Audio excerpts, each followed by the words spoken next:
దేవుడు ఈరోజు మనతో మాట్లాడునుగాక. ఆమేన్. యెషయా గ్రంథము 56వ అధ్యాయము 7వ వచనం చదువు. నా ప్రార్థనా మందిరములో వారిని ఆనందింపజేసేదను. నా బలిపీఠము మీద అర్పించు దహన బలులను నాకు అంగీకారములగును. నా ప్రార్థనా మందిరము సమస్త జనులకు ప్రార్థనా మందిరము. హల్లెలూయా. ఈ వాక్యముతో పరిశుద్ధాత్మ దేవుడు మనతో మాట్లాడునుగాక. ఆయన అంటూ ఉన్నారు, నా మందిరము సమస్త జనులకు ప్రార్థనా మందిరము. ఆ మందిరములో ఏమి ఉండాలయ్యా అని అంటే బలిపీఠము ఉండాలి. ఆ మందిరంలో ఉన్న బలిపీఠము మీద దహన బలులు అర్పిస్తూ ఉండాలి. అప్పుడు అది ఆయన దృష్టిలో ఏ విధముగా ఉంటుంది అని అంటే అది ప్రార్థనా మందిరముగా కనబడుతూ ఉంది. హల్లెలూయా. అంటే ప్రార్థనల అంటే ఆయన మందిరము దేనితో నిండి ఉన్నదయ్యానంటే ప్రార్థనతో నిండి ఉండాలి. హల్లెలూయా. ఈరోజు ప్రార్థన అంటే వాక్యం చాలామంది వినడానికి ఆసక్తిని చూపుతూ ఉన్నారు, కానీ ప్రార్థన చేయడానికి ఆసక్తిని చూపరు. ఆయన స్పష్టంగా మాట్లాడుతున్నారు, నా మందిరము సమస్త జనులకు ప్రార్థనా మందిరము. హల్లెలూయా. నువ్వు ఆయన మందిరములోను వచ్చావు అని అంటే, ఆయన బలిపీఠం దగ్గరికి వచ్చావంటే నీవు చెయ్యవలసినది ఏమి చేయాలంటే నోరు తెరిచి 2 చేతులు ఎత్తి మోకరించి నువ్వు ఆయనకు ప్రార్థన చేయాలి. హల్లెలూయా. అంటే నువ్వు బలులు అర్పిస్తూ ఉంటే ఆ బలులు ఆయన దగ్గరికి వెళతాయి. ఆయన నీకు ఇచ్చేది ఏమిటనంటే సంతోషమునిస్తారు, సమాధానాన్ని ఇస్తారు, ఆరోగ్యాన్ని ఇస్తారు, ఆశీర్వాదాన్ని ఇస్తారు. ఆయన దీవెనలతో నింపే దేవుడు. హల్లెలూయా. ఇవన్నీ ఎప్పుడు జరుగుతాయా అయ్యానంటే నువ్వు నోరు తెరిచి ప్రార్థన చేసినప్పుడు మాత్రమే నువ్వు సంతోషంగా ఉంటావు. హల్లెలూయా. నేను ప్రార్థన చేయనండి, నేను ఎలా వచ్చానో అలాగే వెళ్ళిపోతానని అంటే నువ్వు ఆ స్థితిలోనే నువ్వు ఉంటావు. నువ్వు ఆ యొక్క ఏ శ్రమలలో ఉన్నావో, ఏ బాధలలో ఉన్నావో, ఏ కన్నీరులో ఉన్నావో, ఏ వేదనలో ఉన్నావో అదే స్థితిలో నువ్వు ఉంటావు, మరుగుజ్జు స్థితిలో ఉంటావు. కానీ నీ జీవితంలో వర్ధిల్లడం అనేది ఉండదు. ఎందుకయ్యానంటే ఆయన అంటూ ఉన్నారు, నా మందిరము సమస్త జనులకు ప్రార్థనా మందిరము. హల్లెలూయా. ఇదే విషయాన్ని పాత నిబంధన గ్రంథంలోనే కాదు, స్వయముగా యేసయ్య కొత్త నిబంధన గ్రంథంలోనూ కూడా ఈ విషయాన్ని జ్ఞాపకం చేస్తూ ఉన్నారు. మార్కు సువార్త 11వ అధ్యాయము 17వ వచనములో ఆయన మాట్లాడుతున్నారు, మరియు ఆయన బోధించుచు నా మందిరము సమస్తమైన అన్య జనులకు ప్రార్థనా మందిరం అనబడును. చప్పట్లు కూడా దేవాది దేవుని స్తుతిద్దాం. హల్లెలూయా. ఎప్పుడు తెలుసా? ఆయన సమాజ మందిరములో బోధించుచుండగా ఆ పైన జ్ఞాపకం చేస్తున్నారు. ఆయన బోధించుచుండగా, ఆయన నిలబడి సమాజ మందిరంలో బోధిస్తూ ఉండగా దేనిని జ్ఞాపకం చేశారయ్యానంటే నా మందిరము ఏ విధముగా ఉండాలయ్యా అని అంటే ప్రార్థనా మందిరముగా ఉండాలని జ్ఞాపకం చేస్తూ ఉన్నాడు. హల్లెలూయా. అంటే పాత నిబంధన గ్రంథంలోనే కాదు, కొత్త నిబంధన గ్రంథంలో యేసయ్య వాక్యాన్ని బోధించేటప్పుడు ఆ వాక్యాన్ని ఆపు చేసి నా మందిరము ప్రార్థనా మందిరం అని తెలియజేస్తూ ఉన్నాడు. హల్లెలూయా. అంటే ప్రార్థనా మందిరముగా ఉండాలి. నీ మందిరము, నీ హృదయము, నీ శరీరము, నీ ఆత్మ ఏ విధముగా ఉండాలి అని అంటే నిత్యము ప్రార్థన చేసే మందిరముగా నువ్వు కనబడాలి. హల్లెలూయా. అంతేకాదు ఆయన సువార్తలో ప్రతి సువార్తలోనూ కూడా ఆయన జ్ఞాపకం చేస్తూ ఉన్నాడు, నా మందిరము ప్రార్థనా మందిరము, నా మందిరము మీ దేహము, నా మందిరము మీ ఆత్మ, నా మందిరము ఇగో మీ ప్రాణము మీ దేహము కలిసి ఏది అయితే నివసిస్తున్నారో దానిలో ఏమి ఉండాలి అని అంటే ప్రార్థన అనేది ఉండాలని ఆయన మాట్లాడుతున్నారు. అని మాట్లాడుతూ అంటూ ఉన్నారు, ప్రార్థన లేకపోతే ఆ దేవాలయము, ఆ మందిరము, ఆ శరీరము ఏ విధముగా ఉంటుంది అని అంటే దొంగలు గుహగా ఉంటుంది. ఈరోజు నువ్వు రక్షింపబడ్డావు, మంచిదే. ప్రార్థన చేయగలుగుతున్నావా? ప్రార్థన చేస్తూ ఉన్నామా? లేదా ఆదివారమే ప్రార్థన అనుకుంటూ ఉన్నావు? లేదా 9 గంటలకే ప్రార్థన అనుకుంటూ ఉన్నావు, లేదా శుక్రవారమే ప్రార్థన అనుకుంటూ ఉన్నావు. దేవుడు మాట్లాడేది ఆ విధముగా మాట్లాడలేదు. ఎడతెగగా ప్రార్థన చేయండి, నిత్యము ప్రార్థన చేయండి. మీరు అలసిపోతారేమో, మీరు మర్చిపోతారేమో అని చెప్పి అనేక సందర్భాలలో అక్కడ శిష్యులకే కాదు, అక్కడ యూదా ప్రజలకు, ఇశ్రాయేలు ప్రజలకే కాదు, పరిశుద్ధ లేఖనములో అందరికీ ఆయన మాట్లాడుతున్నారు. నా మందిరము సమస్త జనులకు ప్రార్థనా మందిరము. చప్పట్లు కొట్టి దేవాది దేవుని స్తుతిద్దాం. హల్లెలూయా. అలాంటి మందిరంలో ప్రార్థన ఉన్నదా? ప్రార్థన లేకపోతే దొంగల గుహగా అయిపోతుంది. ఎవడి దొంగ అనంటే ఆ దొంగ సాతానుడు. వాడు ఎందుకు వస్తాడో తెలుసా? ఎవరి దగ్గరికి వస్తాడో తెలుసా? ఎవరి హృదయంలో వాక్యము లేదో, ఎవరి హృదయంలో ప్రార్థన లేదో వాడు ఏమి చేస్తాడంటే వాడు దొంగ అయి ఉన్నాడు. కాబట్టి నువ్వు ప్రార్థన చేయలేదని అనుకోండి, వాడికి అవకాశం ఇస్తావు. వాడు అవకాశం ఇస్తున్నావు అని అంటే నీ హృదయంలోనికి, నీ శరీరంలోనికి, నీ ఆత్మలోనికి, నీ కుటుంబంలోనికి, నీ పిల్లల్లోనికి వాడు వచ్చి ఏం చేస్తాడు తెలుసా? నాశనము చేస్తాడు. ఎందుకు వస్తాడు తెలుసా? వాడు దొంగతనము చేయడానికి, వాడు నాశనము చేయడానికి, వాడు మృంగడానికి మీ కుటుంబాన్ని వాడు వస్తూ ఉన్నాడని మాట్లాడుతున్నాడు యేసయ్య. హల్లెలూయా. ఈరోజు ప్రార్థన చేస్తున్నావా? ఈరోజు ప్రార్థన చేసి ఎన్ని రోజులైంది? ఎన్ని గంటలు చేస్తున్నావు రోజుకి ప్రార్థన? నువ్వు రక్షింపబడ్డావు అని అంటే ప్రార్థన ద్వారా నువ్వు రక్షింపబడ్డావు. హల్లెలూయా. నువ్వు మరణించేటప్పుడు నువ్వు చేయవలసింది ఏమిటో తెలుసా? అయ్యా, నా ఆత్మని నీకు, నీ చేతికి నేను అప్పగించుకుంటూ ఉన్నాను అని నువ్వు ప్రార్థన చేసి నువ్వు మరణించాలి. ప్రార్థన అనేది నువ్వు రక్షణ పొందినప్పటి నుంచి నీ ఆత్మ ఆయన సన్నిధి దగ్గరికి వెళ్ళే వరకు నీవు చెయ్యవలసింది ఏమిటయ్యానంటే ప్రార్థన, ప్రార్థన, ప్రార్థన చేయాలి. అందుకే ఆయన మాట్లాడుతున్నారు, నా మందిరము ప్రార్థన మందిరము సమస్త జనులకు. హల్లెలూయా. అందుకే కీర్తనకారుడు మాట్లాడుతున్నారు, అయ్యా సర్వ శరీరంలో ప్రార్థన నీవు అంగీకరించే దేవుడు. హల్లెలూయా. వాడు ఏ దేశంలో ఉన్నా, వాడు ఏ ఖండంలో ఉన్నా, ఏ ప్రాంతంలో ఉన్నా, ఏ కుగ్రామంలో ఉన్నా, ఏ పెంకిటిలో ఉన్నా, ఏ గుడిసెలో ఉన్నా సరే ఆయన ప్రార్థన ఆలకించే దేవుడు. హల్లెలూయా. ప్రార్థన ఆలకించడానికి నువ్వు వెళ్ళవసరం లేదు, నీ దగ్గరికి ఆయన వచ్చే దేవుడు. హల్లెలూయా. అందుకే ఆయన అంటూ ఉన్నారు, 2-3 ఎక్కడ కూడిన నామమున ప్రార్థన చేస్తూ ఉన్నారో ఆయన వచ్చి ఆలకించే దేవుడు. హల్లెలూయా. ఇలాంటి ప్రార్థన చేస్తూ ఉన్నావా? ప్రార్థన మర్చిపోయి ఎన్ని రోజులు అయ్యిందో? ఈరోజు తెల్లవారుజామున ప్రార్థనకు లేచావా? తెలుసు, నీకు చేయాలని తెలుసు, కానీ సాతానుడు ఒక అవకాశం ఇచ్చేసావు. ఎక్కడో వాడు నీ శరీరంతో మాట్లాడుతూ ఉంటాడు. వాడు నువ్వు చేయొద్దు, పర్వాలేదు, నువ్వు నీతిమంతుడివే అని వాడు ఏం చేస్తాడో తెలుసా? నిన్ను దినదినము వాడు ఏం చేస్తాడంటే నిన్ను దోచుకోవడానికి, నిన్ను నాశనము చేయడానికి వాడు చూస్తూ ఉంటాడు. ఎవరైతే ప్రార్థన చేస్తున్నారో వారి దగ్గరికి సాతాను రాడు. హల్లెలూయా. యోబు నిరంతరము నిత్యము వేకువజామునే ప్రార్థన చేస్తుంటే యోబు దగ్గరికి రావడానికి వాడు భయపడ్డాడు. హల్లెలూయా. వాడికి శక్తి సరిపోలేదు, వాడికి బలము సరిపోలేదు. వెళ్ళి దేవుడి దగ్గర ప్రార్థన చేస్తున్నాడు, అయ్యా యోబు ప్రార్థనకు నేను భయపడుతూ ఉన్నాను, నేను వెళ్ళలేకపోతూ ఉన్నాను, నాకు అవకాశం లేదు అయ్యా.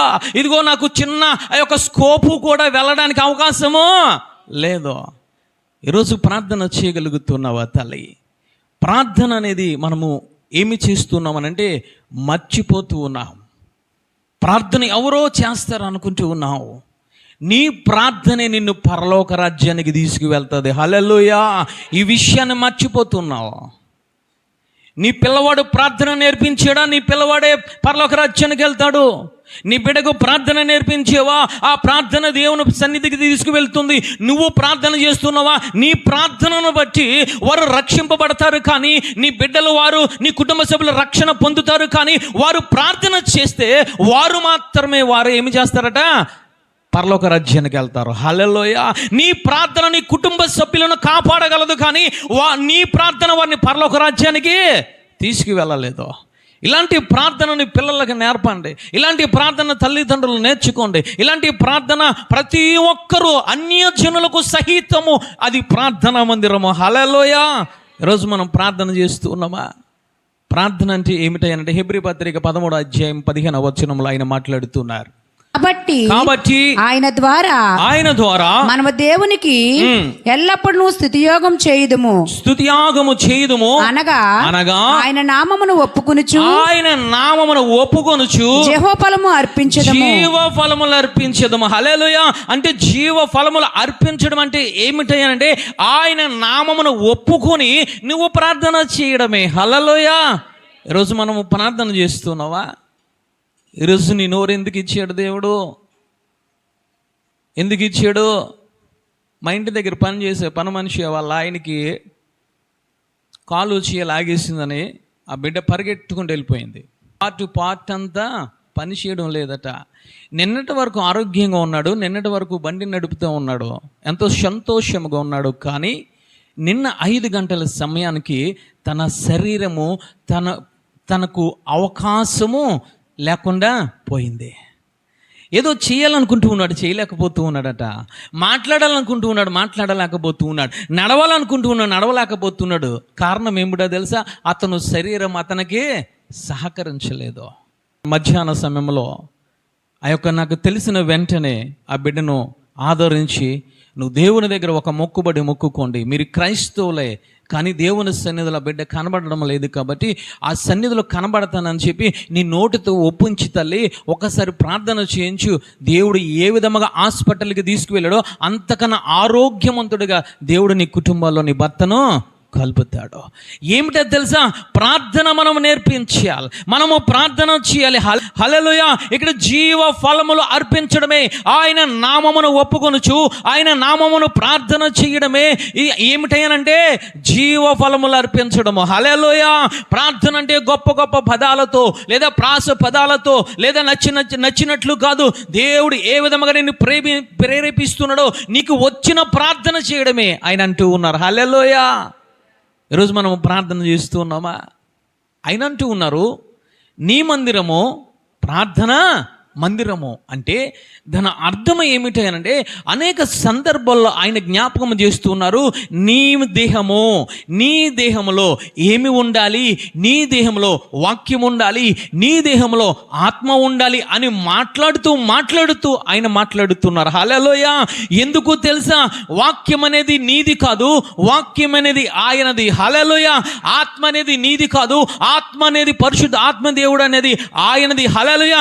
కానీ నీవు చేయవలసింది ఒకటి ఉంది భూమి మీద ఉన్నప్పుడు. ఏమిటైనంటే ప్రార్థన మాత్రమే. చప్పట్లు కూడా దేవాది దేవుని స్తుతిద్దాం. హల్లెలూయా. నీవు చేయవలసిన ప్రార్థన మర్చిపోతూ ఉన్నావు, నీవు చేయవలసిన ఉపవాసం మర్చిపోతూ ఉన్నావు, నువ్వు చేయవలసిన జాగరములు మర్చిపోతూ ఉన్నావు, నువ్వు చేయవలసిన కన్నీటి ప్రార్థనలు మర్చిపోతూ ఉన్నావు, నువ్వు చేయవలసిన ఉపవాస ప్రార్థనలు మర్చిపోతూ ఉన్నావు. అందుకే ఆయన మాట్లాడుతున్నారు, నా మందిరము ఎలా ఉండాలి అనంటే సమస్త జనులకు ప్రార్థనా మందిరముగా ఉండాలి. హల్లెలూయా. ఈరోజు ప్రార్థన మనము చేయాలి తల్లి. ఈరోజు నువ్వు శ్రమలలో ఉన్నావా, కష్టాల్లో ఉన్నావా, అనారోగ్యంలో ఉన్నావా, నువ్వు ఏదైనా సమస్యలో ఉన్నావా, ప్రతి విషయంలోంచి నువ్వు ఏం సంతోషముగా ఉండాలి అనంటే ఆయన అంటూ ఉన్నారు, నా మందిరములకు వచ్చి బలులు అర్పిస్తే వారిని సంతోషముగా ఉండే బిడ్డలుగా నేను వారిని నింపుతాను ఆయన మాట్లాడుతున్నారు. హల్లెలూయా. ప్రార్థన అనేది చాలా ప్రాముఖ్యమైనదే. ప్రార్థన మర్చిపోతున్నావు. ఒకరోజు లెగిస్తున్నావు, రెండో రోజు లేగడం లేదు, లేదా ఒక 10 రోజులు లెగిస్తున్నావు, తర్వాత ఏదో బిజీ అని నువ్వు ప్రార్థన మానేస్తున్నావు. తల్లి చెల్లి, ప్రార్థన మర్చిపోతే దోచుకునేవాడు వస్తాడు, నాశనం చేసేవాడు వస్తాడు, ఒక్కొక్కటి పట్టుకెళ్ళిపోతూ వాడు ఉంటాడు తల్లి. అందుకే మనం ఏమి చేయాలి? ప్రార్థన చేయాలి. ప్రార్థన ఏ విధముగా చేయాలి? కొలసి రాసిన పత్రిక 4వ అధ్యాయం 2వ వచనం చూద్దాం. 4వ అధ్యాయం 2వ వచనం. ప్రార్థన యందు నిలకడగా ఉండి. నిలకడగా చాలు తల్లి. ప్రార్థన యందు మనం ఏ విధముగా ఉండాలంట? నిలకడగా ఉండాలి. హల్లెలూయా. ఒక రోజు చేసి 2 రోజులు చేసి 3వ రోజు ప్రార్థనను మర్చిపోవడము కాదు, లేదా ఒక వారం చేసి 2వ వారం మర్చిపోవడము కాదు. ఆయన అంటూ ఉన్నారు, నా మందిరము ప్రార్థన మందిరము కాబట్టి ఆ మందిరములో నువ్వు ప్రార్థన చేసేటప్పుడు నిలకడగా ఉండాలి. హల్లెలూయా. అంటే నువ్వు భూమి మీద నివసిస్తున్నంత కాలము నీ శరీరము, నీ ప్రాణము, నీ జీవము నీ దగ్గర ఉన్నంత కాలము నువ్వేమి చేయాలంటే ప్రార్థనలో నిలకడగా ఉండాలి. హల్లెలూయా. అంతేకాదు అదే కొలసి రాసిన పత్రిక 4వ అధ్యాయము 12వ వచనము చివర మాట్లాడుతున్నారు చదువు తల్లి. ప్రతి విషయంలో దేవుని చిత్తమును గూర్చి సంపూర్ణాత్మ నిశ్చయత గలవారునై నిలకడగా ఉండవలనని ఇతడు ఎల్లప్పుడూ మీ కొరకు తన ప్రార్థనలో పోరాడుచున్నాడు. ప్రార్థనలో పోరాటము. హల్లెలూయా. పోరాడుతూ ఉంటాము కదా, ఆ రక్త సంబంధులతో గొడవ వచ్చినప్పుడు, లేదా ఆ యొక్క ఇరుగు పొరుగు వారితో మనం ఏమి చేస్తామని అంటే పోరాడుతూ ఉంటాం, మాటల ద్వారా యుద్ధం చేస్తూ ఉంటాం. ఆయన అదే మాట్లాడుతున్నారు, మీరు ఏమి చేయాలో తెలుసా? ప్రార్థన అనేది నిలకడగా ఉండాలి. ప్రార్థనలో మీరు ఏమి చేస్తున్నారో తెలుసా? పోరాటము చేస్తూ ఉన్నారు. హల్లెలూయా. మీరు పోరాడుతూ ఉన్నారు. మీకు వచ్చిన సమస్య, మీకు వచ్చిన కష్టము, మీకు వచ్చిన కన్నీరు, మీకు వచ్చిన అనారోగ్యము, ప్రతి నింద కోసం నువ్వు ఏమి చేయాలో తెలుసా? నువ్వు ప్రార్థన ద్వారా నువ్వు పోరాటము చేయాలి. చప్పట్లు కూడా దేవాది దేవుని స్తుతిద్దాం. హల్లెలూయా. ఈరోజు పోరాడుతున్నావా? నీ భర్తతో నువ్వు పోరాడుతున్నావు, నీ పిల్లలతో నువ్వు పోరాడుతున్నావు, నీ ఇరుగు పొరుగు వారితో నువ్వు పోరాడుతున్నావు, ఇంకా నీ అధికారులతో నువ్వు పోరాడుతున్నావు. కానీ నీకు వచ్చిన సమస్య ఏ విధముగా వచ్చిందో ఆ సమస్యను నీ ముందు పెట్టుకొని దేవాది దేవునితో ప్రార్థన చేయగలుగుతున్నావా? నీకు వచ్చిన సమస్యతో నువ్వు పోరాటం చేయగలుగుతున్నావా? అందుకైనా అంటూ ఉన్నారు, ప్రార్థన అనేది పోరాటము. హల్లెలూయా. ప్రార్థన అనేది నిలకడగా ఉండాలి. ప్రార్థన అనేది ఎడతెగకుండా చేయాలి. ప్రార్థన అనేది నిత్యము చేయాలి. హల్లెలూయా. నువ్వు ఆ విధముగా చేస్తే నిన్ను ఆయన సంతోషముతో నింపే దేవుడు. హల్లెలూయా. ఈరోజు సంతోషం లేదండి, అనారోగ్యం అండి, బాధలండి, నిందలండి, చెప్పుకోవడానికి సిగ్గులేదు మనకి. దేవుడు చక్కటి ఆయుధాన్ని నీకు ఇచ్చాడో ఆయుధాన్ని తీసుకెళ్ళి సాతానుడి చేతుల్లో పెడుతున్నావు. ఆ ప్రార్థన శక్తిని ఇచ్చాడో ఆ శక్తిని తీసుకెళ్ళి సాతాను చేతుల్లో పెడుతున్నావు. మోకాళ్ళనిచ్చాడు, మోకాళ్ళు ఇష్టమైన వాటిని ఉపయోగిస్తున్నావు. చక్కగా నోరునిచ్చాడు, ఆ నోరుని ప్రార్థన చేయడానికి, ఆయన ఆరాధించడానికి ఉపయోగించకుండా సమస్తమైన పెంట విషయాలు మాట్లాడడానికి నువ్వు ఇస్తున్నావు. అందుకే ఆయన జ్ఞాపకం చేస్తున్నారు. కొత్త నిబంధన గ్రంథములనే కాదు, పాత నిబంధన గ్రంథములనే కాదు, అనేక సార్లు సువార్తల్లో కూడా ఆయన మాట్లాడుతున్నారు, నా మందిరము ప్రార్థన మందిరము. హల్లెలూయా. ప్రార్థన చేస్తున్నావా? ప్రార్థన చేయగలుగుతున్నావా తల్లి? ఎన్ని రోజులైంది ప్రార్థన చేసి? ఎన్ని రోజులైంది ఉపవాసం ఉండి? ఎన్ని రోజులైంది కన్నీరు కాచి? ఎన్ని రోజులైంది మోకరించి? ఆయన మాట్లాడుతున్నారు మనందరితో. పరిశుద్ధాత్మ దేవుడు, ప్రార్థన చేయాలి. హల్లెలూయా. ఆయన అంటూ ఉన్నారు, నువ్వు పోరాటము ప్రార్థన అంటే. హల్లెలూయా. అందుకే యోబు గారు కూడా మాట్లాడుతున్నారు, ఇదిగో ఈ నరునకు యుద్ధ కాలము కాదా? హల్లెలూయా. అంటే నువ్వు పోరాటం చేస్తున్నావు, నువ్వు యుద్ధము చేస్తున్నావు, కానీ ఎక్కడ చేస్తున్నావు? అది ఈరోజు దేవుడు మనతో మాట్లాడేది. హల్లెలూయా. ఏ స్థలంలో చేస్తున్నావు ప్రార్థన? ఏ స్థలంలో చేస్తున్నావు?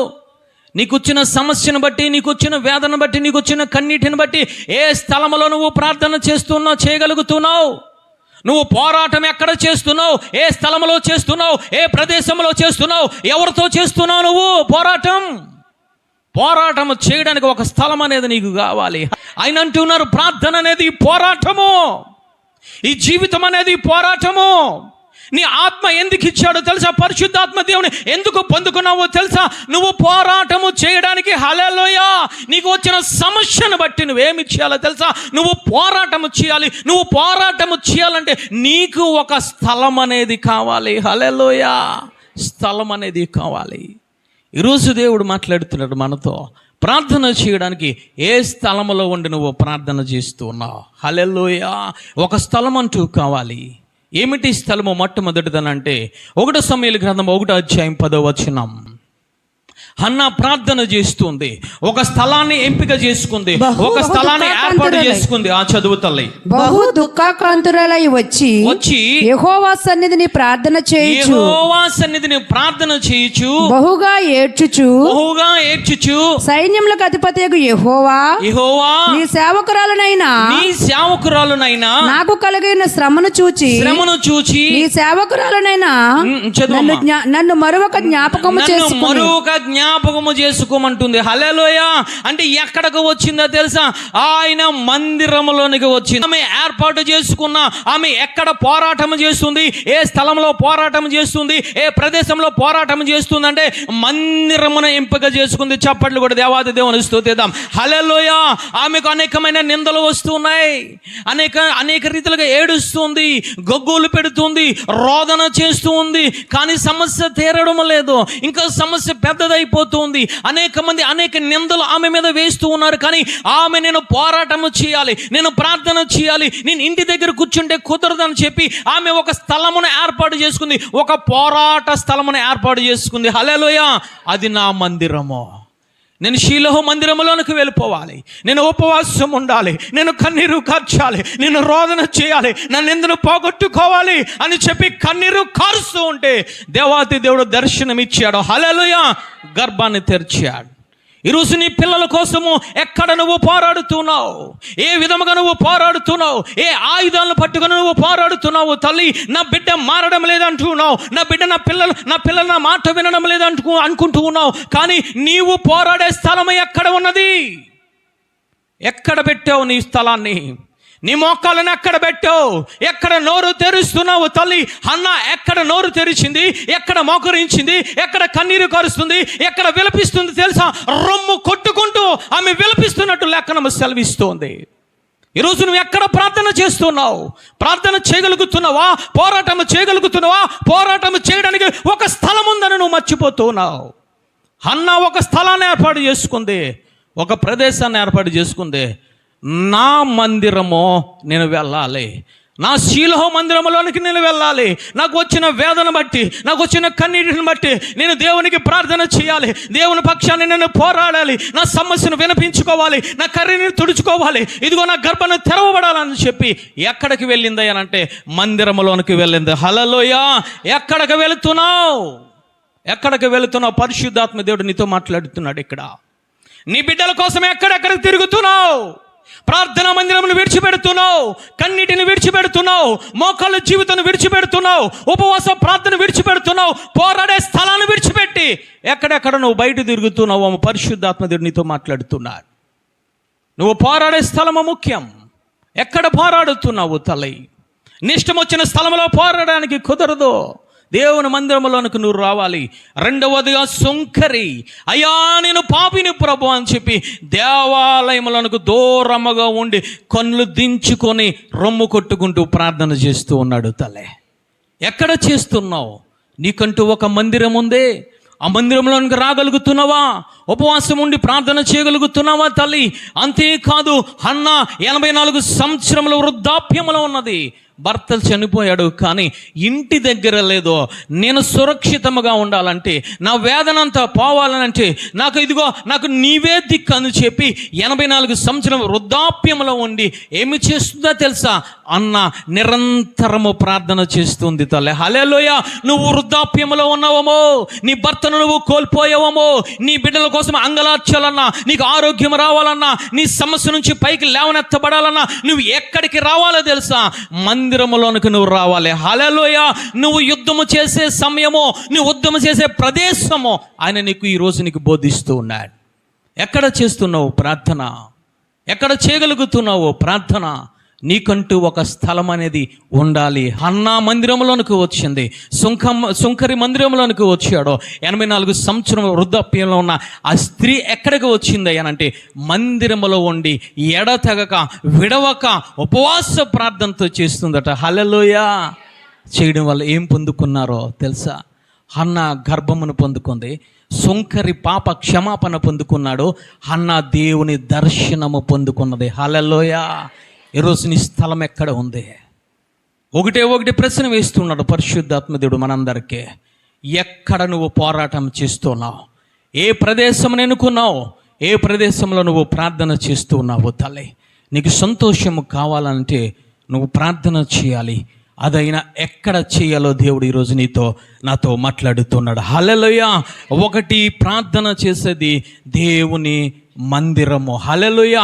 నువ్వు యుద్ధము చేయవలసిన స్థలము దేవుని మందిరము, దేవుని బలిపీఠము. హల్లెలూయా. రెండవదిగా చూద్దాం, 2వ రాజుల గ్రంథము 4వ అధ్యాయం 10వ వచనం. కావున మనము అతనికి గోడ మీద ఒక చిన్న గదిని కట్టించి అందులో అతని కొరకు మంచము బల్ల పీట దీపస్తంభమును ఉంచుదము. చాలు తల్లి. హల్లెలూయా. ఆమె శూనేమిరాలు, ఆమె ఘనురాలు, ఎంతో భాగ్యవంతురాలు. హల్లెలూయా. ఆమె ఏమి చేస్తుందో తెలుసా? నా ఇంటినే ప్రార్థనా మందిరముగా మార్చుకోవాలనుకున్నది. హల్లెలూయా అంటుంది. యాజకుడు వస్తూ వెళ్ళిపోతూ ఉన్నాడు. ఇదిగో నేను వాక్యముతో పాటు ఏమి చేయాలో తెలుసా? నేను ప్రార్థన చేయాలని చెప్పి ఆ యాజకుడు కోసం ఒక గదినే కట్టించింది. హల్లెలూయా. ఈరోజు నువ్వు గృహాలు కట్టుకున్నావు. ప్రార్థన గది అనేది నీ గృహంలో ఉందా? పడుకోవడానికి ఒక గది కావాలి నీకు. తర్వాత నీ పిల్లలు పడుకోవడానికి ఇంకొక గది కావాలి. వంట చేయడానికి ఒక గది కావాలి. అది వంట చేసింది తినడానికి ఒక గది కావాలి. లేదా ఆ కూర్చొని మీ ఎవరైనా స్నేహితులు వస్తే కూర్చోవడానికి ఒక గది కావాలి. నీకు గాలి తగలాలని ఒక బాల్కనా నీకు కావాలి. కానీ దేవుని మందిరానికి ఒక గది నీలో ఉందా? నీ గృహంలో ఉందా? ఎప్పుడైనా నువ్వు ఆలోచించగలిగావా? నీ పోరాట స్థలం ఎక్కడుంది నీ ఇంటిలో? దేవుడు మాట్లాడుతున్నారు. అన్నిటికి అన్ని గదులు కట్టించుకుంటున్నావు. ఆఖరికి బాత్రూము ఒకటి కాదు 2-3 బాత్రూములు నువ్వు కట్టించుకుంటున్నావు. Attach bathroom పెట్టుకుంటున్నావు. నువ్వు పోరాడే స్థలం అనేది నీ గృహంలో ఏదైనా ఉన్నదా? ఈరోజు పరిశుద్ధాత్మ దేవుడు మాట్లాడుతున్నాడు. నీకు సంతోషము కావాలంటే, నీకు ఆనందము కావాలంటే, నీ శ్రమలు పోవాలంటే, నువ్వు ఆఖరికి పరలోక రాజ్యమునకు వెళ్ళాలంటే ఒక ప్రదేశం అనేది మోకరించడానికి నీకు కావాలి. ఈ శూనేమిరాలు అంటూ ఉంది, అయ్యా ఇప్పటి వరకు భర్తతో మాట్లాడుతుంది. ఇప్పటి వరకు అనేక గదులు ఉన్నాయి కదా, మన ఇష్టం వచ్చినట్లు మనం వాడుకుంటూ ఉన్నామే. కానీ ప్రార్థన చేయడానికి, వాక్యం వినడానికి ఒక గది కావాలి. ఆ గది కట్టించింది. యాజకుని పిలిపించుకుంది. వాక్యము వింటూ ఉన్నది. గర్భము తెరవబడింది. హల్లెలూయా. గర్భము తెరవబడమే కాదు, ఆ చనిపోయిన కుమారుని ఆ గదిలోనే మరలా బ్రతికించుకుంది. హల్లెలూయా. నీ కుమారులు బ్రతకాలంటే, నువ్వు మోకరించాలంటే, నీ భర్త మారాడాలంటే ఒక ప్రదేశము కావాలి. ఒక ప్రదేశము కావాలి. నువ్వు పోరాటం చేసే ఒక ప్రదేశము నీ గృహంలో ఉండాలి. ఈరోజు గృహములు లేకుండా ఈరోజు మనం తిరుగుతున్నాం. ఈరోజు సాతానుడు తిరిగినట్టు అటు ఇటు తిరుగుతున్నాం. ఈరోజు ప్రార్థనను విడిచిపెట్టి. నీ గృహంలో గది ఉన్నదా? నీ గృహంలో పోరాటం చేసే ఒక ప్రదేశము ఉన్నదా తల్లి? ఈ గనురాలు అనుకున్నది, నాకు ఒక గది కావాలి. నేను ప్రార్థన చేయడానికి ఒక గది కావాలి. నేను వాక్యం వినడానికి ఒక గది కావాలి. నా వేదనంతా నా దేవునికి చెప్పుకోవడానికి ఒక గది కావాలి. నా కన్నీరంతా దేవునికి చెప్పుకోవడానికి ఒక గది కావాలి అని చెప్పి గదిని కట్టించుకుంది ఆమె. ఈరోజు గది ఉన్నదా నీలో? నీ గృహంలో గది ఉన్నదా తల్లి? రెండవదిగా జక్కయ్య, దేవుడు పిలిచాడు, నేను నీ ఇంటికి వెళ్ళవలసి ఉన్నది. జక్కయ్య యేసయ్య ఇద్దరు నడుచుకుంటూ జక్కయ్య ఇంటికి వెళ్ళారు. వెళ్ళిన తర్వాత గదిలోనికి వెళ్ళారు. గదిలోనికి వెళ్ళిన తర్వాత నిలవబడి జక్కయ్య మాట్లాడుతున్నాడయ్యా, నేను పాపినయ్యా, ప్రతి అక్రమమును నేను విడిచిపెట్టుకుంటాను, ప్రతి అన్యాయమును నేను విడిచిపెట్టుకుంటాను. ప్రార్థన చేస్తూ ఉన్నాడు. నిలబడి ప్రార్థన చేస్తూ ఉన్నాడు. నేను పాపినని మాట్లాడుతున్నాడు. నేను ఒప్పుకుంటూ ఉన్నానయ్యా, నేను అన్యాయము చేశాను, నేను అక్రమము చేశానయ్యా, అనేక మంది దగ్గర ఇదిగో చాలా ధనధాన్యములు నేను కొల్లగొట్టుకున్నాను, నాకు ఇచ్చిన అధికారాన్ని బట్టి అయ్యా నీకు ప్రార్థన చేస్తున్నానని ప్రార్థన చేశాడు. ఎక్కడ తెలుసా? తన గృహంలో ఒక గది ఉన్నది. హల్లెలూయా. నీ గృహంలో ఏమున్నది? నీ గృహంలో అన్యాయం అనేది ఏర్పడిపోతుంది. నీ గృహంలో అక్రమమైన ధనం అనేది ఏర్పడిపోతుంది. నీ గృహంలో అన్యాయం, అక్రమంతో పాటు ఎదుటి వ్యక్తి రక్తాన్ని ఒలికించి నీ డబ్బులు కూడబెట్టుకుంటున్నావు నీవు. ఈరోజు దేవుని మందిరము, నీ గృహములో దేవుని గది అనేది ఒకటి ఉంటే, నువ్వు యుద్ధము చేయవలసిన ఒక ప్రదేశం అనేది ఒకటి ఉంటే, నీ అక్రమము నుంచి నువ్వు విడుదల పొందుతావు, నీ అన్యాయం నుంచి నువ్వు విడుదల పొందుతావు. నీ ఇంటికి, నీ పిల్లలకు, నీ భర్తకు రక్షణ వస్తుంది. ఎక్కడ ఉన్నది పోరాటము చేసే ప్రదేశము ఉన్నదా నీ గృహంలో? ఆ గది నీ గృహంలో ఉన్నదా తల్లి? ఆ కీర్తనల గ్రంథం 6:6 చదవండి తల్లి. కీర్తనల గ్రంథం 6:6 దావీదు గారు ప్రార్థన చేస్తూ ఉన్నాడు. ఆయన ఏ విధముగా ప్రార్థన చేస్తున్నాడో చూడండి. నేను మూలుగుచు అలసి ఉన్నాను ప్రతి రాత్రియు కన్నీరు విడుచుచు నా పరుపు తేలజేయుచు నన్ను చప్పట్లు కూడా దేవాది దేవుని స్తుతిద్దాం. హల్లెలూయా. గదిలోనికి వెళ్ళిపోయాడు, తలుపు వేసుకున్నాడు. ఏమి చేస్తున్నాడు తెలుసా? కన్నీరు కారుస్తూ ఉన్నాడు. నీకు వ్యతిరేకంగా నేను పాపము చేశాను, నీకు వ్యతిరేకంగా శాపములో ఉన్నాను, ఇదిగో రకరకములైన పాపములతో నేను మునిగిపోయానని చెప్పి ఇంటిలోనికి వెళ్ళి, ఆ గదిలోనికి వెళ్ళి పరుపు తేలనంతగా ప్రార్థన చేస్తూ ఉన్నాడట. హల్లెలూయా. ఈ రోజున ఒకప్పుడు నీతిమంతుడవే, కానీ శోధనలో పడిపోయావు, వేదనలో పడిపోయావు, పాపములో పడిపోయావు. అదే పాపంలో నువ్వు ఉన్నావు. కానీ దేవుడు ఈరోజు నీతో మాట్లాడుతున్నాడు. దావీదు చేసినట్లు ఈరోజు వ్యభిచారములో నువ్వు ఉన్నావేమో, దావీదు చేసిన పాపము దుష్కార్యంలో నువ్వు ఉన్నావేమో. పరిశుద్ధాత్ముడు నీకు అవకాశం ఇస్తున్నాడు. ఈ రాత్రికాల సమయంలో నువ్వు మార్పు చెందాలని వాక్యాన్ని నీకు బోధిస్తున్నాడు. నీ బిడ్డలను దీవించాలనే, నువ్వు చేసిన పాపమును బట్టి నీ పిల్లలు శపింపకూడదనే పరిశుద్ధాత్మ దేవుడు నీకు అవకాశం ఇస్తున్నాడు. ఆ సహోదరు ఎవరో మార్పు చెందితే పరిశుద్ధాత్మ దేవుడు దీవించడానికి సిద్ధంగా ఉన్నాడు. లేదా నీ శాపము నీ పిల్లలకి తరతరములు వెంటాడుతుంది. జాగ్రత్త. దేవుడు ఒక వాక్యాన్ని చూపిస్తూ ఉంటే నేను ఇంకొక వాక్యాన్ని చూస్తూ ఉన్నాను, నేను ఇంకొక వాక్యాన్ని ప్రిపేర్ అవుతూ ఉన్నాను. 3 గంటల వేళలో స్కూలులో ఉండగా పరిశుద్ధ ఆత్మదేవుడు ప్రేరేపిస్తూ ఉన్నాడు. ప్రార్థనకు ఒక స్థలం ఏర్పాటు చేసుకోమని చెప్పు సంఘాన్ని. ప్రార్థన చేయడానికి యుద్ధ రంగంలో ఒక ఏర్పాటు చేసుకోమని చెప్పని పరిశుద్ధాత్మ దేవుడు మాట్లాడుతూ ఉన్నాడు. వాక్యాన్ని మార్చుకోవడం జరిగింది. ఆయన యొక్క మాటకు విధేయత చూపడం జరిగింది. దేవుడు పరిశుద్ధాత్మ దేవుడు ఒక స్త్రీతో మాట్లాడుతున్నాడు. ఇక్కడ ఆ స్త్రీ ఎవరో పరిశుద్ధాత్మ దేవుడు నీతో మాట్లాడుతున్నాడు. తల్లి, నీ వ్యభిచారమును మార్చుకో. నీ శాపము నీ పిల్లల మీద ఉండకుండా, నీ సంతానం మీద ఉండకుండా, నీ ఆరోగ్యం మీద ఉండకుండా, నీ ఆత్మీయ జీవితం మీద ఉండకుండా ప్రార్థనా స్థలాన్ని ఏర్పాటు చేసుకోమని ఆయన మాట్లాడుతున్నాడు. కన్నీటి ప్రార్థన చేయమని మాట్లాడుతున్నాడు. ఉపవాస ప్రార్థన చేయమని మాట్లాడుతున్నాడు. నువ్వు ఎంత పరిచర్య చేసిన సంఘానికి ప్రార్థనా స్థలం అనేది నీకు ఒకటి కావాలి. యుద్ధరంగంలో నువ్వు ఉన్నావు, యుద్ధరంగంలో మనం ఉన్నాం. నువ్వు యుద్ధరంగము స్థలం చేయవలసిన ఒక స్థలం అంటూ నీకు కావాలి. పాపముల వ్యభిచారములో ఉన్నాడు దావీదు, దూరమైపోయాడు. కానీ ఆ యొక్క గదిలోనికి వెళ్ళి తలుపు వేసుకొని ఏ గదిలో పాపము చేశాడో, ఏ గదిలో దుష్కార్యము చేశాడో ఆ గదిలోనికి వెళ్ళి ఒప్పుకుంటూ ఉన్నాడు. అయ్యా, నేను పాపిని ప్రభువా. ఎంతవరకు ఏడ్చాడయ్యానంటే అతను ఏ పరుపు మీద పాపము చేశాడో ఆ పరుపు తేలినంతగా దేవునికి ప్రార్థన చేస్తున్నాడు. మోకరించి అదే గదిలో ఏమి చేస్తున్నాడు, అదే స్థలంలో ఏమి చేస్తున్నాడంటే పోరాటము చేస్తూ ఉన్నాడు. హల్లెలూయా. అందుకే ఆయన మాట్లాడుతున్నాడు, అయ్యా, నా సన్నిధిని నీ యొద్ద నుంచి నన్ను తీసివేయకు ప్రభువా, నీ ఆత్మను తీసివేయకు, నీకు పోయిన మరలా ఆనందమును నాకు దయచేయమని మాట్లాడుతున్నాడు. హల్లెలూయా. అందుకే ఆయన మాట్లాడుతున్నారు. యెషయా గ్రంథంలోనే కాదు, కొత్త నిబంధన గ్రంథంలో ఆయన మాట్లాడుతున్నారు. నా మందిరము, ప్రార్థన మందిరము, అందులో బలులు అర్పిస్తే మిమ్మల్ని ఏ విధముగా నింపుతానో తెలుసా? సంతోషముగా నింపుతాను. హల్లెలూయా. దావీదు సంతోషము కోల్పోయాడు ఒకప్పుడు, కానీ తిరిగి సంతోషము పొందుకోవడానికి, తిరిగి ఆత్మను పొందుకోవడానికి, తిరిగి పరిశుద్ధతను పొందుకోవడానికి, తిరిగి పోయిన సన్నిధిని పొందుకోవడానికి గల కారణము ఒకటి, ఒక స్థలం అనేది ఆ యొక్క దావీదుకు ఉన్నది. హల్లెలూయా. ఈరోజు నీ గృహంలో స్థలం ఉన్నదా తల్లి? ఈరోజు చేయగలుగుతున్నావా? ఈరోజు షునిమిరాలకు ఒక గది ఉన్నది, దక్కయ్యకు ఒక గది ఉన్నది, దావీదుకు ఒక గది ఉన్నది. నీ గృహంలో గది అనేది ఉన్నదా? ఈరోజు పరిశుద్ధాత్మ దేవుడు నీతో మాట్లాడుతున్నాడు. గది అనేది ఏర్పాటు చేసుకోవాలి, గది అనేది ఏర్పాటు చేసుకోవాలి.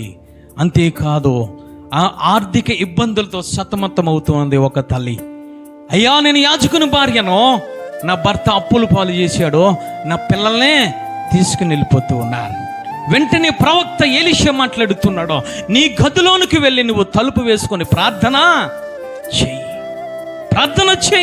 ఒక స్థలాన్ని చూపిస్తున్నాడు ఆయన, ఒక ప్రవక్త స్థలాన్ని చూపిస్తున్నాడు. వచ్చిన నిందన బట్టి, వచ్చిన సమస్యను బట్టి, వచ్చిన ఆర్థిక ఇబ్బందిని బట్టి ఏమి చూపిస్తున్నాడో తెలుసా? ఇదిగో నీ దగ్గర కొంత తైలమే కాదు, స్థలం అనేది ముఖ్యము. హల్లెలూయా. నీ ఇంటికి వెళ్ళి తలుపు వేసుకొని నీ కుటుంబ సభ్యులందరూ ఏమి చేయాలో తెలుసా? ప్రార్థన చేయండి. హల్లెలూయా. ఆర్థిక ఇబ్బందులు తీరిపోయినాయి.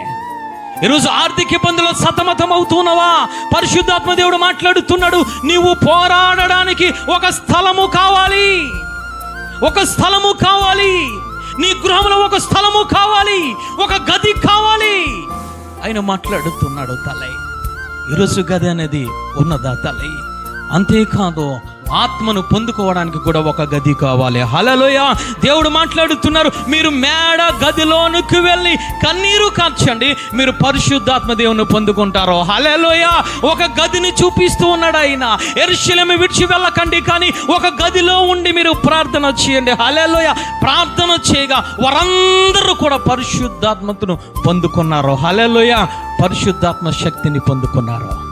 నువ్వు శక్తిని పొందుకోవడానికి, బలము పొందుకోవడానికి నీ ఇంటిలో ఒక గది ఉన్నదా? పోరాటము చేయవలసిన ఒక స్థలం అనేది ఉన్నదా తల్లి? దేవుడు మాట్లాడుతున్నాడు. చివరగా ఆయన అంటూ ఉన్నారు, దానియేలును ఏమి చేశారంటే సింహాలు బోనులో వేసేద్దామని సిద్ధముగా ఉన్నారు. రాజ్యమంతా ఏకమైపోయింది, ఆ రాజు కూడా ఏకమైపోయాడు. కానీ ఏమి చేస్తున్నాడు దానియేలు తెలుసా? యథాప్రకారము తన గదిలోనికి వెళ్ళి ముమ్మారు ప్రార్థన చేస్తున్నాడు. చప్పట్లు కూడా దేవాది దేవుని స్తుతిద్దాం. హల్లెలూయా. నువ్వు శోధనలో పడకుండా ఉండాలనంటే, నువ్వు నరకములో పడకుండా ఉండాలనంటే, నువ్వు సాతాను చేతిలో పడకుండా ఉండాలంటే నీకు ఒక గది కావాలి, నీకు ఒక స్థలము కావాలి. నువ్వు పోరాటము చేసే ఒక స్థలము నీకు కావాలి. హల్లెలూయా. చేస్తూ ఉన్నావా? అందుకైనా మాట్లాడుతున్నారు, మీకు శ్రమ సంభవించినప్పుడు మీరు ప్రార్థన చేయండి. హల్లెలూయా. నువ్వు ప్రార్థన చేస్తున్నావు, మంచిదే. ఒక స్థలంలోనికి వచ్చి ప్రార్థన చేస్తున్నావా? మొట్టమొదటిగా ఆయన మాట్లాడుతున్నారు, ఇదిగో ప్రార్థన చేసే స్థలము ఒకటి నా మందిరము. హల్లెలూయా. రెండవదిగా మీ గృహంలో ఒక మందిరాన్ని ఏర్పాటు చేసుకోవాలి. హల్లెలూయా. ఈరోజు ఉన్నదా తల్లి? ఉన్నదా? ప్రార్థన చేయడానికి ఒక గది ఉన్నదా తల్లి? ప్రార్థన చేయడానికి షినుమిరాలకి ఒక గది ఉన్నది. ప్రార్థన చేయడానికి దావీదు గారికి ఒక గది ఉన్నది. ఆర్థిక ఇబ్బందులు పోవడానికి ఆ తల్లికి ఒక గది ఉన్నది. దానియేలు ఆ సమస్య నుంచి లేవనెత్తడానికి దేవుడు ఆ దానియేలు ఒక గది ఉన్నది. ఆత్మను పొందుకోవడానికి శిష్యులకు ఒక గది ఉన్నది. హల్లెలూయా. ఏ గది ఉన్నది నీ జీవితంలో? ఏ గదిని చూసుకుంటున్నావు? ఈరోజు ఒక గది అనేది ఏర్పాటు చేసుకో. పరిశుద్ధాత్మ దేవుడు మాట్లాడుతున్నాడు. నీకు వచ్చిన వేదన, నీకు వచ్చిన బాధ, నీకు వచ్చిన అనారోగ్యము, నీకు వచ్చిన సమస్య తీరిపోవాలంటే నువ్వు యుద్ధ రంగము ఒక స్థలాన్ని నువ్వు ఏర్పాటు చేసుకోవాలి. హల్లెలూయా. ఈరోజు మనం చేస్తూ ఉన్నామా? మూడవదిగా ఏమిటయ్యానంటే, దేవుడు బాప్తిసము తీసుకున్న తర్వాత ప్రార్థన చేయడానికి అరణ్యములోనికి వెళ్ళిపోయాడు. హల్లెలూయా. అరణ్యములోనికి వెళ్ళిపోయాడు ఆయన. అరణ్యంలో ఒక యుద్ధ రంగముగా ఎంచుకున్నాడు. అరణ్యమును ఒక ప్రదేశముగా ఎంచుకున్నాడు. ఏకాంతముగా వెళ్ళిపోయి 40 దినములు ఉపవాసం ఉండి ఆయన శక్తిని పొందుకున్నాడు. హల్లెలూయా. ఆయన బలమును పొందుకున్నాడు. ఈరోజు నువ్వు సాతానును జయించాలనంటే, నీ శరీరస నేత్రస జీవపు దమమును జయించాలంటే నీకు ఒక స్థలము కావాలి. హల్లెలూయా. నీకు ఒక ప్రదేశము నీకు కావాలి. ఈరోజు పరిశుద్ధాత్మ దేవుడు నీతో మాట్లాడుతున్నాడా? స్థలాన్ని ఎన్నుకో. నువ్వు పోరాటం చేసే ఆ ప్రదేశమును ఎన్నుకో. ఈరోజు సిద్ధపరచుకో సంగమ. పరిశుద్ధాత్మ దేవుడు నీతో మాట్లాడుతున్నాడు. హల్లెలూయా. హాగరు ఏమి చేసిందో తెలుసా? నమ్ముకున్న అబ్రహాం ఏమి చేశారంటే, హాగరును నా దగ్గర ఉండడానికి వీల్లేదు, నువ్వు విడిచి వెళ్ళిపో, నీ కొడుకును తీసుకుని వెళ్ళిపో. అరణ్యములో ఉన్నది, వేదన చెందుతుంది, చనిపోయే పరిస్థితిలో ఉంది. అయ్యో దాహము వేస్తుంది, అయ్యో ఎవరు నా చుట్టూ లేరని చెప్పి ఎక్కడ ప్రార్థన చేస్తుందో తెలుసా? అరణ్యములో రోదన చేస్తూ ఉంది. హల్లెలూయా. అరణ్యమును ఎన్నుకున్నది. దేవుడు వెంటనే ఏమి చేశాడయ్యానంటే, తన అవసరతను మొదట తీర్చి అంటూ ఉన్నాడు, ఇగో ఇస్మాయిలు నేను దీవించి ఆశీర్వదిస్తాను. హల్లెలూయా. నువ్వు చనిపోతావు అనుకుంటూ ఉన్నావేమో, నీ కొడుకు చనిపోతాడు అనుకుంటూ ఉన్నావేమో, నువ్వు ఒక ప్రదేశాన్ని ఎన్నుకున్నావే, నువ్వు కన్నీరు కారుస్తున్నావే, ఎవరు లేరు అనుకుంటూ ఉన్నావే, ఎవరు కాదు నేను ఉన్నానని చెప్పి దేవుడు ఒక ఆత్మీయ నేత్రముల హాగరుకు తెరిచాడు. హల్లెలూయా. దేవుణ్ణి అంటుంది, అయ్యా నేను నిన్ను చూస్తూ ఉన్నాను. హల్లెలూయా. ఈరోజు నువ్వు ఒక స్థలాన్ని ఏర్పాటు చేసుకో. నీ బిడ్డల కోసం కన్నీరు కారుస్తున్నావా? ఆ స్థలంలోనికి వెళ్ళిపో. నీ బిడ్డల కోసం, నీ అనారోగ్యం కోసం కన్నీరు కారుస్తున్నావా? ఆ స్థలంలోనికి వెళ్ళిపో. హల్లెలూయా. ఆ ఉత్తరంగంలోనికి వెళ్ళిపో. నువ్వు కన్నీరు కాచి దేవుడు నిన్ను దర్శించే దేవుడు. హల్లెలూయా. యాకోబు మామ దగ్గర నుంచి వెళ్ళిపోతున్నాడు, ఎవరూ లేరు. అరణ్యంలో ప్రార్థన చేస్తూ ఉన్నాడు. గొప్ప దర్శనాన్ని పొందుకున్నాడు. ప్రతి ఒక్కరికి ఏదో ఒక స్థలము ఉన్నది. ప్రతి ఒక్కరికి ఏదో ఒక స్థలం ఉన్నది. ఈ రాత్రికాల సమయంలో నువ్వు పోరాటము చేయడానికి, మోకరించడానికి, కన్నీరు కార్చడానికి, ఉపవాసం ఉండడానికి, నీకు వచ్చిన సమస్య ఆయనతో చెప్పుకోవడానికి ఒక ప్రదేశం ఉన్నదా? ఓ సహోదరి, ఓ సహోదరుడా, ప్రదేశం ఉన్నదా? ఈరోజు నువ్వు ప్రదేశం లేకుండా నువ్వు తిరుగుతున్నావు. అందుకే సాతానుడు వచ్చి నిన్ను మృంగేస్తూ ఉన్నాడు. సాతానుడు వచ్చి నీ మీద దాడి చేస్తూ ఉన్నాడు. సాతానుడు వచ్చి నీ బిడ్డల మీద దాడి చేస్తూ ఉన్నాడు. మొట్టమొదటిది ఆ ప్రార్థనా స్థలము, ఆ ప్రార్థన యొక్క స్థలం ఏమిటనంటే, ఒకటి ప్రార్థనా మందిరము, రెండవదిగా నీ గృహంలో ఉండే ఒక గది. హల్లెలూయా. మూడవదిగా అరణ్యము. హల్లెలూయా. ఈరోజు మనము ప్రార్థన చేయగలుగుతున్నామా తల్లి? యాకోబు దర్శనమును పొందుకొని పరిగెట్టుకుంటూ వెళ్ళిపోయాడు మామ దగ్గరికి. అనేక రకములైన సంపాదించుకున్నాడు. కానీ కొంతకాలము అయిపోయిన తర్వాత, 21 సంవత్సరంలో అయిపోయిన తర్వాత అతని జీవితంలో భయం అనేది ఏర్పడింది. దీనిని ఎన్నుకున్నాడు తెలుసా? యెబ్బోకు రేవుని ఎన్నుకున్నాడు. హల్లెలూయా. నేను ఇక్కడైతేనే ప్రార్థన చేస్తాను, ఈ ప్రదేశంలో నేను ప్రార్థన చేస్తాను. ఇదిగో నేను సంపాదించుకున్న సమస్తమును కూడా నా దగ్గర ఉండడానికి వీలు లేదని చెప్పి ఆ రాత్రి యెబ్బోకు రేవు దగ్గర ప్రార్థన చేస్తూ ఉన్నాడు. హల్లెలూయా. నీ ప్రార్థనా స్థలం ఎక్కడ? నీ ప్రార్థనా స్థలం ఎక్కడ? ఈరోజు పరిశుద్ధాత్మ దేవుడు నీతో మాట్లాడుతున్నాడు. ఎక్కడ ప్రార్థన చేస్తున్నావు? నీకు ఆశీర్వాదము కావాలి, మంచిదే. ఒక ప్రదేశం ఉన్నదా మోకరించడానికి? ఇదిగో ఆయనతో, ఇదిగో నీకు వచ్చిన సమస్యను బట్టి ఆ సాతానుడితో యుద్ధము చేయడానికి, దేవుడితో మాట్లాడడానికి నీకు ఒక ప్రదేశం ఉన్నదా తల్లి? యాకోబు యెబ్బోకు రేవుని స్థలాన్ని ఎన్నుకున్నాడు. హల్లెలూయా. లూదియా ఏమి చేస్తుందో తెలుసా? అపోస్తలుల కార్యాల గ్రంథము 16వ అధ్యాయం 13వ వచనం. అపోస్తలుల కార్యాల గ్రంథము 16వ అధ్యాయం విశ్రాంతి దినమున గవిని దాటి చదువమ్మా. నది తీరమున ప్రార్థన జరుగు. నది తీరమున, చాలు తల్లి చప్పట్లు కూడా దేవాతి దేవుని స్తుతిద్దాం. హల్లెలూయా. నది తీరమును ఎన్నుకున్నది. నది తీరమున వాక్యము వినబడుతుంది కాబట్టి ఆ నది తీరము దగ్గరికి వెళ్ళి వాక్యము విని ప్రార్థన చేయడం మొదలు పెట్టింది. హల్లెలూయా. నది తీరమున ప్రార్థన చేస్తే ఆమె రక్షణ పొందుకున్నది. హల్లెలూయా. నది తీరమున ప్రార్థన చేయగలుగుతున్నావా తల్లి? నపువంశకుడు ఫిలిప్పు, నపువంశకుడు రథముతో వెళ్ళిపోతూ ఉన్నారు. వెంటనే నపువంశకుడు అంటూ ఉన్నాడు, ఇగో రథమును ఆపు చేసి అంటూ ఉన్నాడు. పేతురు ఆ యొక్క ఫిలిప్పుతో మాట్లాడుతున్నాడు, నీకేమన్నా ఇబ్బంది అయ్యా? ఇదిగో నీరు ఉన్నది, ఈ నీటి దగ్గరికి వచ్చిన తర్వాత నేను ప్రార్థన చేస్తున్నాను, నాకు బాప్తీసము ఇవి. హల్లెలూయా. నది దగ్గర, ఆ యొక్క నది జలములో ఉన్న ప్రదేశం దగ్గర ప్రార్థనను ఎన్నుకున్నారు. ప్రార్థన జీవితాన్ని గడుపుతున్నారు. హల్లెలూయా. యోనా దేవునికి వ్యతిరేకంగా వెళ్ళిపోతూ ఉన్నాడు. చేప కడుపులో, ఇదిగో సముద్ర అంతర్భాగములోనికి వెళ్ళిపోయిన తర్వాత ఆయన ప్రార్థన చేస్తున్నాడు, అయ్యా నన్ను నీవు రక్షించు. హల్లెలూయా. సముద్రములో చేప కడుపులో ఉండి ప్రార్థన చేస్తూ ఉన్నాడు. నీకు ఒక ప్రదేశం కావాలి, నువ్వు మోకరించడానికి ఒక ప్రదేశము కావాలి తల్లి. అందుకే ఆయన మాట్లాడుతున్నారు, నా మందిరము సమస్త జనులకు ప్రార్థనా మందిరము. హల్లెలూయా. ఆయన ఏమి మాట్లాడుతున్నారో తెలుసా?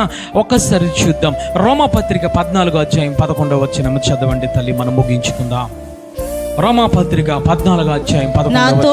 నా తోడు ప్రతి మోకాలును నా ఎదుట వంగును చాలు తల్లి. హల్లెలూయా. అంటే ప్రతి మోకాలు కూడా ఆయన ఎదుట వంగాలి, ప్రార్థన చేయాలి. ఆ ప్రార్థన చేయడానికి నీకు ఒక స్థలము కావాలి. హల్లెలూయా. ఆ పోరాటము చేయడానికి, ఆ ప్రార్థన చేయడానికి నీకు ఒక స్థలము కావాలి. ఎప్పుడు తెలుసా? ఆయన మాట్లాడుతున్నాడు, అంత్యకాల దినములో, అపాయకరమైన దినములో నేను ఎప్పుడు వస్తానో తెలియదు కాబట్టి ప్రతి మోకాలు ఆ సమయంలో వంగాలని ఆయన మాట్లాడుతున్నారు. హల్లెలూయా. అందుకే ఆయన అంటున్నారు స్పష్టంగా, నా మందిరము సమస్త జనులకు ప్రార్థన మందిరము. ఈరోజు ప్రార్థన చేయగలుగుతున్నావా తల్లి? ఈరోజు ఆ ప్రదేశము నీకుందా? ఆ స్థలము నీకు ఉన్నదా? దేవుడు ఈరోజు నీతో నాతో మాట్లాడుతున్నాడు. మొట్టమొదటి ప్రార్థన చేయడానికి మందిరాన్ని ఎన్నుకున్నారు. రెండవదిగా ప్రార్థన చేయడానికి ఒక గదిని కట్టించుకున్నారు. మూడవదిగా ప్రార్థన చేయడానికి అరణ్యాన్ని ఎన్నుకున్నారు. తర్వాత నాలుగవదిగా ప్రార్థన చేయడానికి నదీ తీర ప్రాంతాలను ఎన్నుకున్నారు. ఈరోజు దేని నువ్వు ఎన్నుకుంటున్నావో పరిశుద్ధాత్మ దేవుడు నీతో మాట్లాడుతున్నాడు తల్లి. అందుకే ఆయన అంటూ ఉన్నారు, అంత్యకాల దినాల్లో ప్రతి ఒక్కరూ స్వస్థ బుద్ధి కలిగి మెలకువగా ఉండి ప్రార్థన చేయండి. ఈరోజు ప్రార్థన చేయగలుగుతున్నావా? రక్షింపబడిపోయానని అనుకుంటూ ఉన్నావు. ఆయన మాట్లాడుతున్నారు, అంత్యకాల దినాల్లో ప్రతి ఒక్కరూ మర్చిపోతారమ్మో. స్వస్థ బుద్ధి కలిగి మెలకువగా ఉండి ప్రార్థన చేసిన వారిని నేను రక్షిస్తాను తల్లి. అందుకే సిలువలో దొంగ ఏ విధముగా తన ప్రాణాన్ని విడిచాడో తెలుసా? ప్రార్థన చేస్తూ తన ప్రాణాన్ని విడిచాడు. అంటూ ఉన్నాడయ్యా, నన్ను జ్ఞాపకము చేసుకో. స్థలము ఎక్కడ ఉందో తెలుసా? సిలువే దొంగకు ప్రార్థన చేసే స్థలము తల్లి. అంతేకాదు దేవుడు అంటూ ఉన్నాడు, ఆ సిలువలోనికి వెళ్ళిన తర్వాత ఆ యొక్క సిలువ యాగము ప్రార్థనతోనే ప్రారంభించాడో, ప్రార్థనతోనే తన ఆత్మను దేవునికి అప్పగించుకున్నాడు తల్లి. ఈరోజు నీవు శ్వాస, చివరి శ్వాస నువ్వు ప్రార్థన ద్వారా నువ్వు విడవాలి. నీ ప్రాణమును విడవాలన్నా ప్రార్థన ద్వారా విడవాలి. నీ యొక్క జీవితము ముగిసిపోవాలన్నా ప్రార్థన ద్వారా ముగిసిపోవాలి. నీ ఆత్మను తండ్రికి అప్పగించాలన్నా నువ్వు చేయవలసింది ప్రార్థన. అందుకే ఆయన మాట్లాడుతున్నారు, పోరాటము చేస్తున్నావు, ప్రార్థన చేస్తున్నావు. ఒక స్థలం అనేది నీకు ఉన్నదా? నీకు ఉన్నదా తల్లి? దేవుడు శరీరధారి అయి ఉన్నప్పుడు ఆయన ప్రార్థన గెస్సెమనే తోట, ఆయన ప్రార్థన అరణ్యము తల్లి. ప్రార్థన ద్వారానే ఆయన ఈ భూమి మీదకు వచ్చారు. ప్రార్థన ద్వారానే ఈ భూమిని విడిచి ఆత్మను తండ్రికి అప్పగించుకున్నారు. అందరూ లేచి నిలబడి ప్రార్థన చేసుకుందాం. దేవుడు ఈరోజు నీతో మాట్లాడారు తల్లి. ప్రార్థన చేస్తున్నావు, పోరాటం చేస్తున్నావు. ఒక ప్రదేశాన్ని ఏర్పాటు చేసుకున్నావా? ఒక స్థలాన్ని ఏర్పాటు చేసుకున్నావా తల్లి? ప్రార్థన అనగా పోరాటం అనేది మాట్లాడుతున్నారు. ప్రార్థన అనేది పోరాటము కాబట్టి ఆ స్థలంలోనే ఉండి నువ్వు ప్రార్థన చేయాలి. ఆ స్థలంలోనే ఉండి నువ్వు పోరాటము చేయాలని మాట్లాడుతున్నారు తల్లి. అందరూ రెండు చేతులు పైకెత్తుదాం. ఈరోజు ప్రార్థన విడిచి నువ్వు తిరుగుతున్నావేమో. ఆయన అంటూ ఉన్నారు, నా మందిరము సమస్త జనులకు ప్రార్థన మందిరము. అందులో బలిపీఠము ఉంటుంది, అందులో బలులు అర్పిస్తూ ఉంటారు. వారికి నేను ఆనందాన్ని కలిగ చేస్తాను, వారికి సంతోషాన్ని కలిగ చేస్తాను, వారిని దీవిస్తాను, వారిని ఆశీర్వదిస్తాను, వారికి ఆరోగ్యాన్ని ఇస్తాను, వారికి చివరికి పరలోక రాజ్యాన్ని ఇస్తాను. ఎవరికో తెలుసా తల్లి? ప్రార్థన చేసిన వారికి మాత్రమే. అందుకైనా అంటూ ఉన్నారు, ప్రతి మోకాలు నా నామములో వంగాలి. అంత్యకాల దినములో ఏ మోకాళ్ళు వంగి ఏ నోరు తెరవబడుతుందో అంత్యకాలము వరకు తల్లి ఆయన అంటూ ఉన్నారు, వారిని మాత్రమే నేను జ్ఞాపకము చేసుకునే దేవుడు అంటూ ఉన్నారు. ఈరోజు ప్రార్థన విడిచిపెడుతున్నావు. ఒక సోమరి వలె ప్రార్థన విడిచిపెడుతున్నావు. ఒక సోమరి వలె ప్రార్థన విడిచిపెట్టి తిరుగుతున్నావు. ఈరోజు పరిశుద్ధాత్మ దేవుడు నీతో మాట్లాడుతున్నాడు. పోయిన ఆనందాన్ని పొందుకోగలిగాడు తల్లి. దావీదు గారు గదిలోనికి వెళ్ళాడు, తలుపు వేసుకొని రోదన చేస్తూ ఉన్నాడు, కన్నీరు కారుస్తూ ఉన్నాడు. లేఖనము సెలవిస్తుంది, ఎంతగా ఏడ్చాడయ్యానంటే పరుపు తేలినంతగా తన కన్నులు గుంటలు పడిపోయానని లేఖనము సెలవిస్తుంది. అతను కన్నీరు కార్చడానికి అతను కన్నులో కన్నీరు చుక్కలేదు తల్లి, ఇంకిపోయినాయి తల్లి.